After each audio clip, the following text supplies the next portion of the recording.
भाजपा का मतदाता सम्मेलन जन संवाद शुरू हो चुका है और कानपुर में डिप्टी सीएम ब्रजेश पाठक लोगों से इस वक्त संवाद कर रहे हैं। आपको तस्वीरें दिखाते हैं। हम इस बार प्रचंड बहुमत से सभी नगर पालिका और नगर पालिका परिषद में और स्थानीय निकाय के मेयर के चुनाव में जीत दर्ज करेंगे। देखिए, हम सर्व समाज को साथ लेकर के चलते हैं। भारतीय जनता पार्टी सबकी पार्टी है और हम सबको साथ लेकर के चलेंगे और ऐतिहासिक वोटों से सभी स्थानीय निकाय सीटों पर मेयर में, नगर पालिका में और नगर पंचायत में चुनाव जीतेंगे।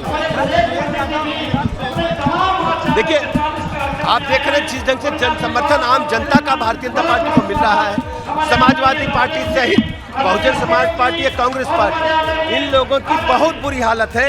जनता सपा की गुंडई से ऊब चुकी है, अराजकता से ऊब चुकी है। अभी भूली नहीं है जनता समाजवादी पार्टी की अराजकता को। कोरोना पूरी तरह से नियंत्रण में है। वृद्ध और बीमार लोगों को भीड़ भाड़ वाले इलाकों से जाने से बचने के लिए कहा है। यदि जाना ही है तो कृपया मास्क लगा करके जाए। तो देखिए, आपने तस्वीरें, ये कानपुर की तस्वीरें हैं। डिप्टी सीएम ब्रजेश पाठक को आप सुन रहे थे। मतदाता सम्मेलन जन संवाद है ये, और इसी को लेकर संबोधित करते हुए, मीडिया से बात करते हुए आपको ब्रजेश, और ऐसे में निकाय चुनाव से पहले ये जो सम्मेलन किया जा रहा है भाजपा की तरफ से, उसी को लेकर संबोधन ब्रजेश पाठक का आपने सुना। और पूरे तरीके से ताकत झोंक रही है भाजपा इस वक्त निकाय चुनाव को लेकर। देखिए, नगर निकाय चुनाव में भाजपा अब तक का सबसे शानदार प्रदर्शन को दोहराना चाहती है और इसी को लेकर आगरा में आज प्रभावी मतदाता सम्मेलन आयोजित हो रहा है, जिसमें मंत्री धर्मवीर प्रजापति, पूर्व सांसद राम नारायण साहू मतदाताओं से संवाद करेंगे। और इसी पर हम आपको दिखाते हैं एबीपी गंगा संवाददाता नितिन उपाध्याय की यह खास रिपोर्ट। नगर निकाय चुनाव में भारतीय जनता पार्टी कैसे सबसे बेहतरीन प्रदर्शन करे, इसलिए पार्टी संगठन ने पूरी तरह से कमर कस ली है और यही वजह है कि सभी नगर निगमों में प्रभावी मतदाता सम्मेलन आयोजित किए जा रहे हैं। और राम नारायण साहू जो एक्स एमपी हैं और तैलिक साहू समाज से आते हैं, उनको इस कार्यक्रम में चीफ गेस्ट बनाया गया है। और इन दोनों समाजों से आने वाले जो प्रभावी लोग हैं, जो इन्फ्लुएंशियल, जो ओपिनियन मेकर हैं, उनको बुलाया गया है।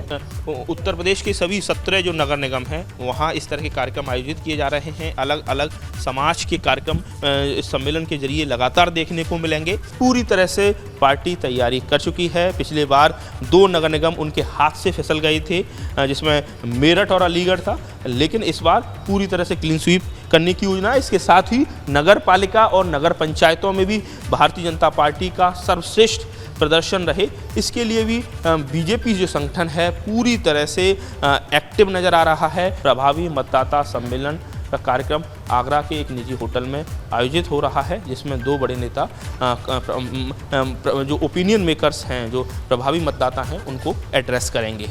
आगरा से नितिन उपाध्याय, एबीपी गंगा।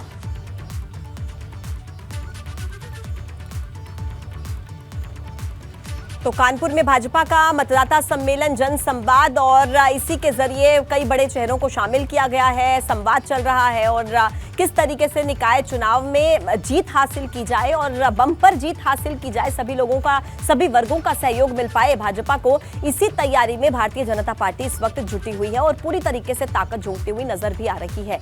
ये मतदाता सम्मेलन जन संवाद की शुरुआत की है भाजपा ने और इसी के जरिए कई बड़े चेहरों को इसमें जोड़ा गया है और लोगों तक ये बात पहुंचाने की कोशिश कि किस तरीके से उनके भरोसे को हम जीत पाएं और भाजपा किस तरीके से अगर जीतती है तो उनके लिए काम करेगी, आश्वासन देना, ये तमाम तरह के कार्य हैं जो इस भाजपा की तरफ से जो मतदाता सम्मेलन जन संवाद की शुरुआत हुई है उसके जरिए किए जाएंगे। तो पूरी ताकत इस वक्त भारतीय जनता पार्टी ने शुरू की हुई है। और चलिए अब आपको ये बताते हैं कि जो भाजपा का मतदाता सम्मेलन जन संवाद है उसमें कौन कौन से चेहरे शामिल होंगे। देखिए, सबसे पहले और सबसे बड़ा जो चेहरा है वो है मुख्यमंत्री योगी आदित्यनाथ का। इसके बाद देखिए Keshav Prasad Maurya deputy CM, Brajesh Pathak deputy CM इसमें जुड़ेंगे, भूपेंद्र सिंह चौधरी जो कि प्रदेश अध्यक्ष हैं वो इसका हिस्सा होंगे, धर्मपाल सिंह संगठन महामंत्री हैं, भानु प्रताप वर्मा जो कि केंद्रीय मंत्री हैं वो इसका हिस्सा होंगे, डॉक्टर अरुण कुमार सक्सेना जो कि राज्य मंत्री हैं वो भी भी इस कार्यक्रम में जुड़ेंगे।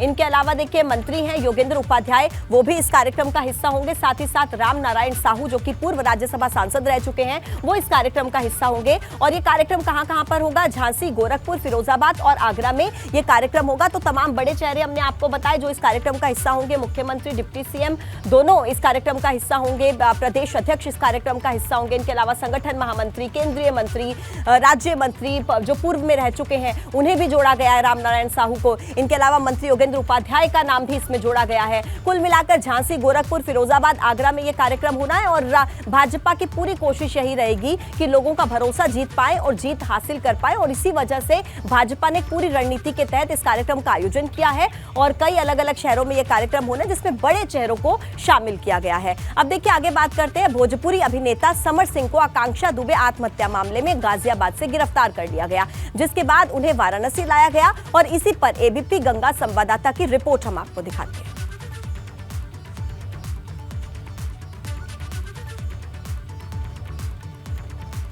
समर सिंह वाराणसी पहुंच चुका है और वाराणसी के पुलिस लाइन में हम मौजूद हैं जहां पर समर सिंह को रखा गया है। ये बिल्डिंग है जहां पर समर सिंह को रखा गया है।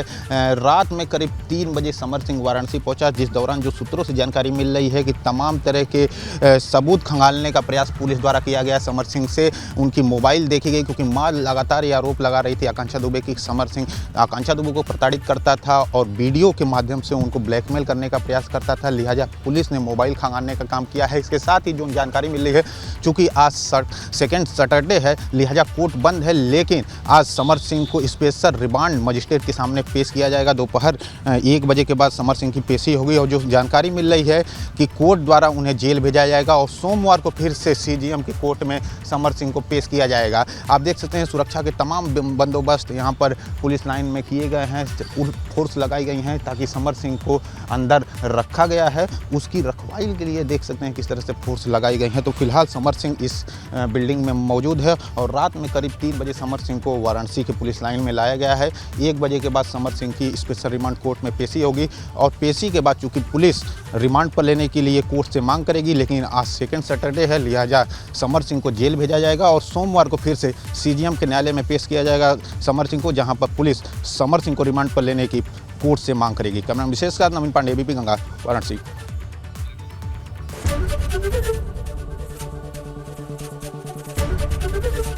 एबीपी गंगा, खबर आपकी, जुबान आपकी।